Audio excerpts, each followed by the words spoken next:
I love kart racers, okay? In fact, one of the first games I ever owned was Mario Kart Super Circuit for the GBA. But that one wasn't that good now, was it? Regardless, I still decided to buy Mario Kart DS, 7 and 8 afterwards, which were all godly games, which I played extensively as a kid. I don't really know what sparked this world's sudden interest in anthropomorphic animals and Italians and go-karts, but it's just a never-ending trend that seems to draw in millions with every new installment, whether that be Mario, Sonic, or Crash. So what's the deal with Crash? The series has had its ups and downs, and I've never played that many Crash games aside from some spin-offs. But I guess this unofficial Sony mascot just never pulled me in as much as some of the more renowned gaming mascots. I actually just got into the Crash series recently with the porting of the Insane Trilogy on the Switch. Now the Insane Trilogy is pretty great, but I couldn't wait for CTR Nitro. But if you have a Switch, why get CTR, not Mario Kart 8? Well, hi! Thanks for tuning in. Today I'm gonna share my experience with both games and tell you why I got CTR for the Switch before Mario Kart 8. So if you don't mind, let's do this!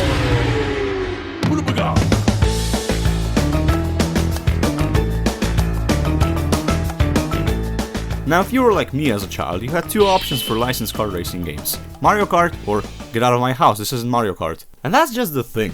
Mario Kart was for me, as for a lot of others, the first kart racing game, if not the first racing game in general. And what a great starting point. The series has set the bar for racing games, ever since Mario Kart 64 showed that you don't need realistic driving and godly graphics to make a criminally fun game. And while that's great, a lot of other licensed IPs in the 2000s tried to follow and capitalize from that. And before you know it, you stumbled upon Crazy Frog Racer for the GBA. You see, Mario Kart, as well as mostly every Nintendo game to date, has the kind of quality assurance that's just hard to find in every shovelware licensed racing game. Like it's been said before, you can't just slap a smelly kart sticker at the end of your franchise's name and call it a day. It doesn't work that way. And I was glad to hear that CTR was not the case. In fact, it was the main Mario Kart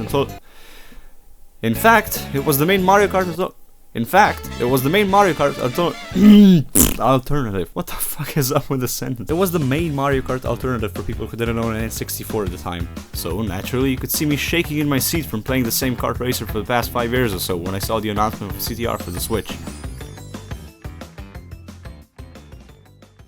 So now with that out of the way, let's discuss the obvious. Mario Kart 8's fucking gorgeous, okay? It's not that frequent that you see a game with generally cartoony graphics look better than most games with realistic graphics. Alright, so nowadays, sure, the graphics have dated quite a bit, but back in 2014 this was amazing. Adding to the fact that these graphics were and still are jaw-dropping, the game has a replay feature with 60 FPS slow motion. Giving your game a slow motion feature from all angles is basically like saying, boom baby, what's up? I got nothing to hide, warts and all. Full HD, 60 FPS, slow-mo replay. Nintendo did it in 2014, dude, like holy shit. CTR Nitro fueled. It's got 30 FPS. Now while I know this is gonna turn off a bunch of you hardcore gamer boys, it actually isn't that bad when you get down to it. Now first of all, the poly count and textures in CTR are probably better than Mario Kart 8. It's just on current gen platforms. So why the fuck isn't there 60 FPS, I hear you say? Well, it just doesn't need it. Crash didn't need 60 FPS in Insane Trilogy either, and it's not necessarily a downgrade, it just looks more cinematic, more toony. It's kinda like TV and cinema. It could be in 60 FPS, but it chooses not to be, which works in their favor. So CTR doesn't necessarily look worse in a graphical sense, it's just styled to its best in its own way. Which still doesn't excuse why there isn't a normal ass replay feature. Like seriously, am I the only person on earth who noticed this? Now call me a brat because Mario Kart probably spoiled me with its luscious 60 FPS slow-mo replays, but I just really like seeing how I drove in a cool montage. Even if it's something like GTA, seeing that stuff is cool. It's also just common. Like my copy of Mario Kart Super Circuit from 2005 has a replay feature and CTR Nitro Fuel from 2019 doesn't.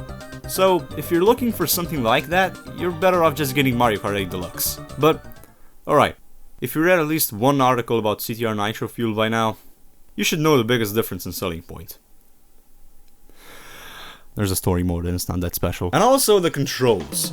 CTR feels just so good to just drive around in the hub worlds. Seriously. Now the obvious difference in the controls between these two kart racing titans is the drifting. In Mario Kart, drifting is easy. You press jump, you hold the jump button, point the stick in the direction you're facing, and you're on your jolly way. Crash's drift is more complex. First of all, the base is ripped straight from Mario Kart. You jump. But the next steps are anything but Mario Kart, as you have to watch either your wheels or your meter to measure up your booster strength, then you keep pressing the opposite shoulder button and keep pressing on the right hand according to the meter.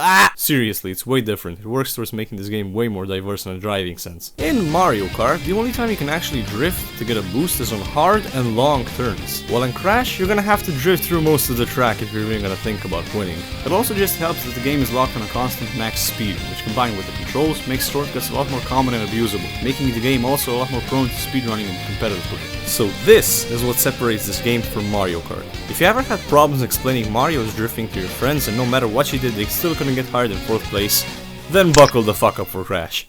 Now going back to Mario Kart 8, this feels stiff. I never thought I'd say this, but Mario Kart 8 feels stiff coming back to it after CTR Nitro fueled.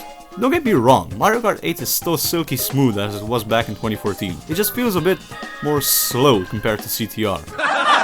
Which isn't a bad thing necessarily.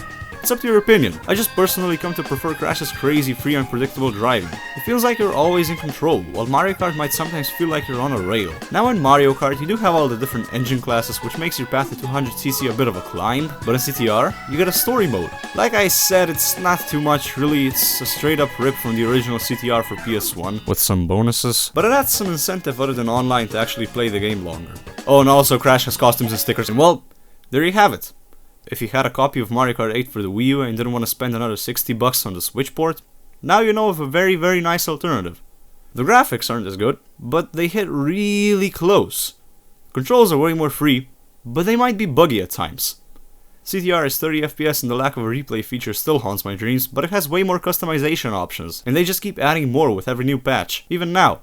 And sure, the cast might not be as memorable as the Mario cast, but why not accept something new besides your kart racer of choice? I suppose the only thing it lacks compared to Mario Kart is a class system. But 50 and 150cc is for babies, con.